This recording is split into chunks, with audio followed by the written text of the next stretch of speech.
O apóstolo Paulo não tinha intenção de impedir as línguas estranhas.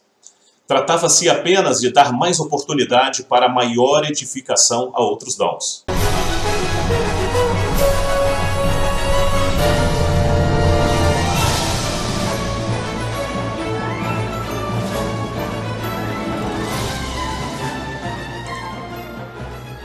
Olá, tudo bem? Mais um encontro marcado aqui para o nosso resumo da nossa EBD. Lição de hoje é a lição de número 5, tema Dons de Elocução. É o segundo trimestre de 2021. O texto áureo diz assim: porque o que fala língua estranha não fala aos homens, senão a Deus, porque ninguém o entende, e em espírito fala de mistérios. Mas o que profetiza fala aos homens para edificação, exortação e consolação. Está em 1 Coríntios, capítulo 14, versículos 2 e 3. A verdade prática diz o seguinte: os dons de profecia, de variedades de línguas e de interpretação de línguas são para edificar, exortar e consolar a igreja de Cristo.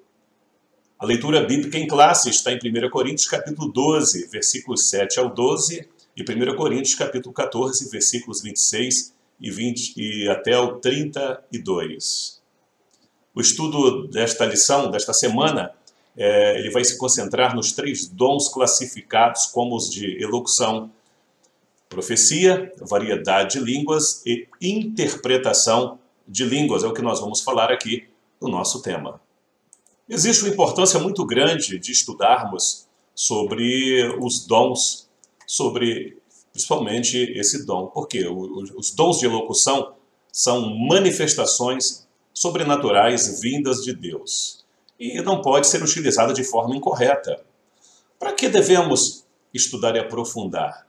Para não sermos enganados pelas falsas manifestações. O que são dons de elocução? Vamos aqui começar. Dom de profecia. Para falar sobre elocução, é claro, tem a ver com o modo de expressar oralmente. A tradução também é o ato, o efeito de anunciar, o pensamento também por palavras. Portanto, um profeta é aquele que fala em nome de alguém, predizendo a maneira pela qual Deus vai agir no meio do seu povo. O termo profecia no Antigo Testamento, quem diz é o nosso pastor Antônio Gilberto, professor, o termo profecia do Antigo Testamento vem de um verbo hebraico, naba, que significa basicamente anunciar, declarar. Daí, profetizar é anunciar a mensagem de Deus. No Novo Testamento, profetizar vem do verbo grego profeteia, que significa basicamente falar em lugar de ou em nome de alguém. O prefixo pró significa em favor ou lugar de, e feme, falar. Profeta, portanto, é, pois, alguém que fala por outrem. Você pode observar em Êxodo capítulo 7, versículo 1, e também no livro de Ezequiel, capítulo 3, versículo 17, e também capítulo 33 e versículo 7. Os propósitos da profecia são testificar de Jesus, revelar a vontade de Deus entre os homens. A finalidade da profecia. Qual é a finalidade? Exortar, consolar e edificar a igreja. Pastor, quais exemplos que o senhor tem sobre os exemplos específicos do dom de profecia? Vamos falar sobre o Novo Testamento? Por exemplo, Ágabo, quando ele profetiza uma grande fome, está em Atos capítulo 11, versículo 28 até o versículo 30. Na igreja de Antioquia, também haviam crentes com esse dom. Atos capítulo 13, versículo 1 a 3. E na igreja de Corinto, propriamente dita aqui, está estudada a nossa lição, 1 Coríntios capítulo 14, versículo 1 em diante. Então está aí, falando sobre os dons, o dom de profecia. Continuando aqui, falando sobre profecia, vamos as 2 categorias da profecia, são 2 categorias gerais, que são a proclamativa e a preditiva. O que é a profecia proclamativa? Ela é também chamada declarativa. locutiva ou não preditiva. O conteúdo da profecia proclamativa pode ser mensagens de exortação, admoestação, ânimo, estímulo, encorajamento, aprovação, promessa, ameaças também, aviso, advertência, reprovação, censura, sentença, correção, castigo, julgamento, consolo e conforto. Essa é a primeira categoria da profecia proclamativa ou também declarativa. Tem a profecia também preditiva, que ela pode concernir a casos isolados, pessoa, cidade, nação, ou pode ser apocalíptica ou chamada de futurista também, podendo ser constituída de casos isolados ou encadeados em conjunto. Bem, então tá aí duas categorias da profecia: proclamativa e preditiva. Quando a profecia preditiva ela é tipológica, ela utiliza muitos símbolos, figuras e alegorias. Um exemplo é o capítulo 23 de Levíticos. A aplicação da profecia. Certas profecias têm duas formas de cumprimento. A primeira, o cumprimento da profecia, ela pode ser imediata, para a época do profeta. E outro pode ser de cumprimento remoto, para dias e épocas futuras. Essa é a chamada, entre aspas, dupla perspectiva profética. O estudante das profecias precisa discernir bem isso, para evitar confusão ou especulação contra a palavra de Deus. Então, falando sobre profecia, profetizar não é apenas desejar uma bênção a uma pessoa. Pois essa não é a finalidade da profecia. Às vezes a pessoa fala assim, vamos profetizar uma bênção. Não é simplesmente profetizar uma bênção. Profecia, a finalidade dela não é apenas essa. Como nós falamos, a profecia, ela também, o conteúdo dela pode ser de admoestação, ânimo, de estímulo, muito bom encorajamento, mas também a profecia ela pode ter aviso, uma advertência, ela pode reprovar algo, ela pode censurar, pode trazer uma sentença. A profecia pode trazer correção, né? Essa é a profecia chamada de declarativa, né? Só para a gente relembrar aqui. Sobre as fontes das profecias. As profecias, ela tem três fontes. Três fontes. Por isso tem que ter um discernimento de espírito quanto a isso. Na Bíblia, registra, tanto no Antigo quanto no Novo Testamento, ações de falsos profetas. E o Senhor Jesus nos alertou, está aqui na lição, né, em Mateus capítulo 7, versículo 15, contra os falsos profetas. Acautelai-vos, porém, dos falsos profetas que vêm até vós vestidos como ovelhas, mas interiormente são lobos devoradores. Então tem três fontes distintas das profecias. A primeira fonte é Deus, a segunda é o homem, ou pode ser o diabo. Então, devemos estar alertas quanto a essas fontes. E o propósito da profecia, nós temos que entender também que a profecia ela contribui para a edificação do crente. E tem muita confusão, como diz a lição aqui, a respeito do uso dos dons de elocução, em especial da profecia e a função.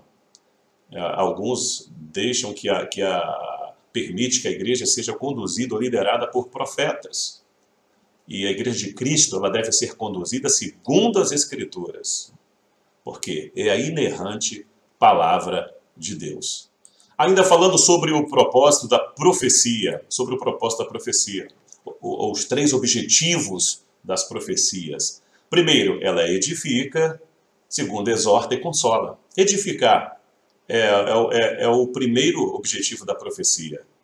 Por exemplo, quando o profeta ele vai até o rei Ezequias, quando ele diz para colocar a sua casa em ordem porque morreria, Ezequias foi edificado por aquela profecia. E Deus deu mais uma chance para Ezequias. Tem Isaías capítulo 38, versículos 1 ao 8.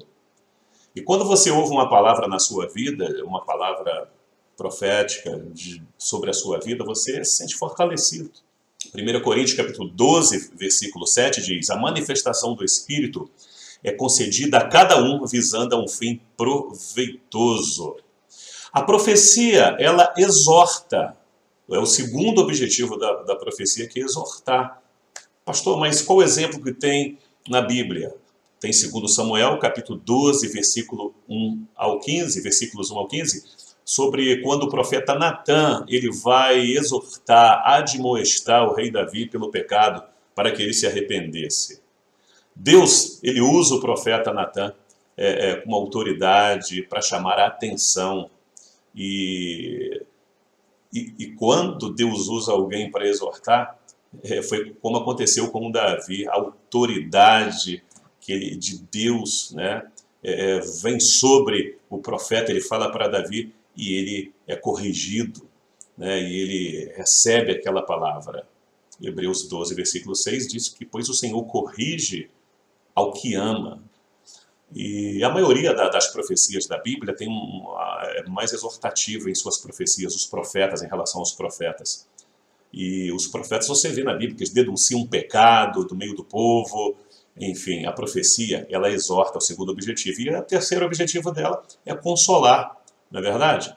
O terceiro objetivo, quando você lê na Bíblia, em Atos capítulo 9, versículo 10 a 17, quando Ananias vai entregar uma palavra de consolo para Saulo, e quando ele tem o seu encontro com Jesus após o encontro. E ele precisava de uma palavra, e Deus usa Ananias para que até Saulo traz uma palavra, e a mensagem que vem de Deus traz conforto para quem recebe, né? Então, está aqui um exemplo de uma profecia que traz consolo. Bem, vamos continuar aqui. Variedade de línguas. O que é o dom de variedades de línguas? O dom de variedades de línguas é o mesmo que diversidade baseadas em ligeiras diferenças. São subdivisões, obedecendo sempre o mesmo princípio ou fonte. Um exemplo deste dom vemos em Atos, capítulo 2, versos 7 a 12, quando na descida ali no Pentecostes, quando o Espírito Santo vem sobre a igreja.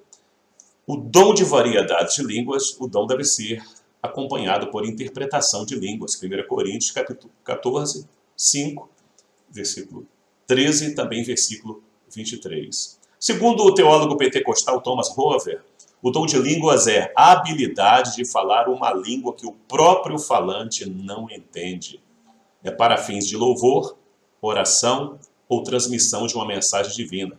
Segundo Stanley Horton, alguns ensinam que por estarem alistados em último lugar, este dom são de menor importância. E qual a finalidade? Aliás, antes de falar sobre isso, como diz a lição aqui, o dom de variedade de línguas é tão importante para a igreja quanto os demais apresentados. Não tem um dom que é menos do que o outro ou maior. Todos eles têm o seu propósito. Na verdade, todos eles trazem um propósito importante para a igreja, para edificação, sempre para edificação. O primeiro propósito da variedade de línguas é a edificação da vida espiritual do crente. Então ela é importante também. 1 Coríntios, capítulo 14, versículo 4. As línguas estranhas, como comumente nós falamos nesse termo, línguas, ao contrário da profecia, não edifica ou exorta a igreja.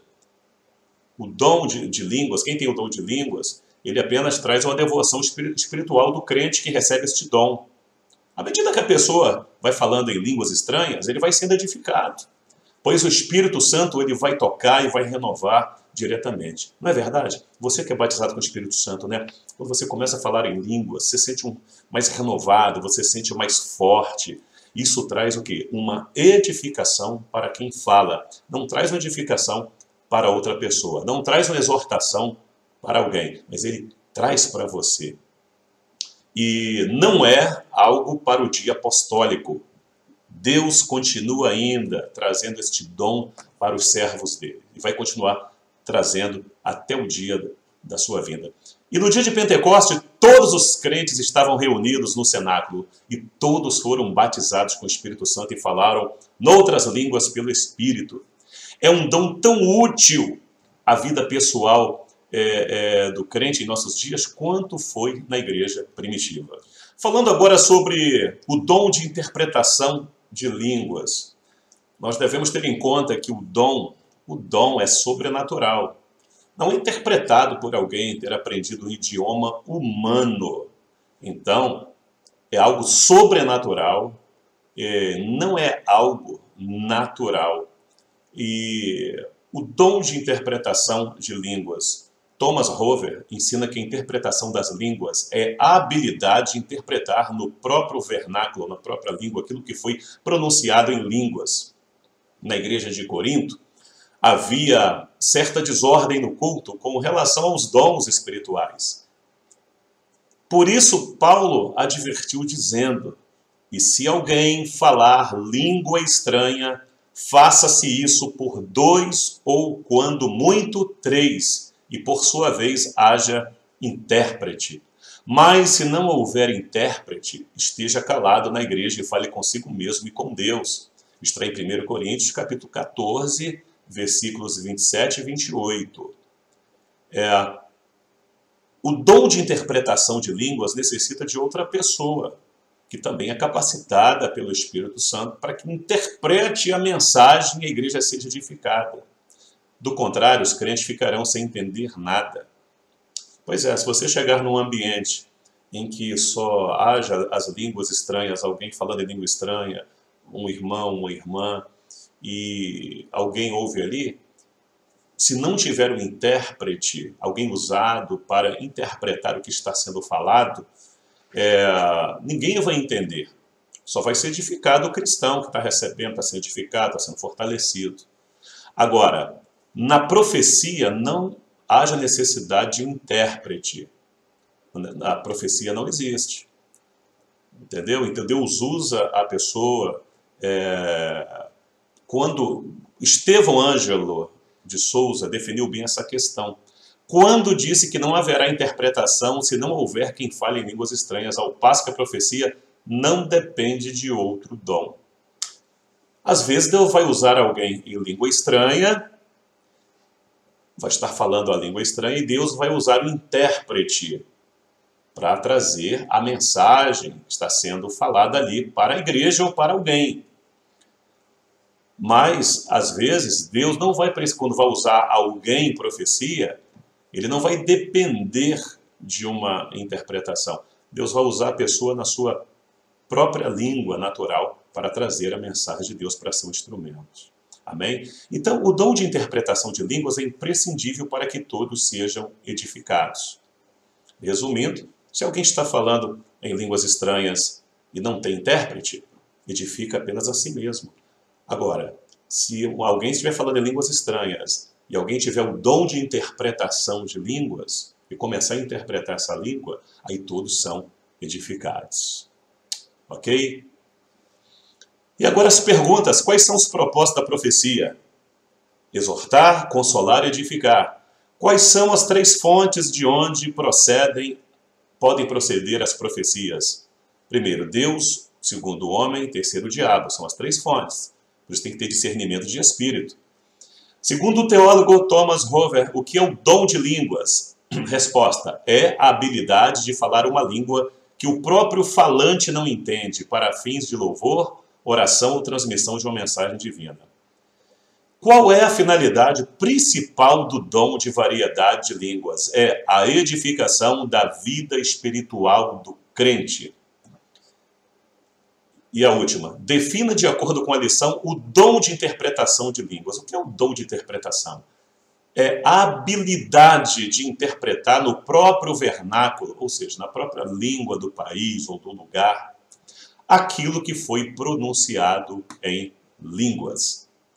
E trazendo aqui um rápido resumo aqui sobre essa parte de Paulo, do apóstolo Paulo, quando ele diz que preferiria falar 5 palavras com seu entendimento, a fim de que pudesse, pela sua voz, ensinar aos outros que em 10.000 palavras em línguas. Está em 1 Coríntios, capítulo 14, verso 18 e 19.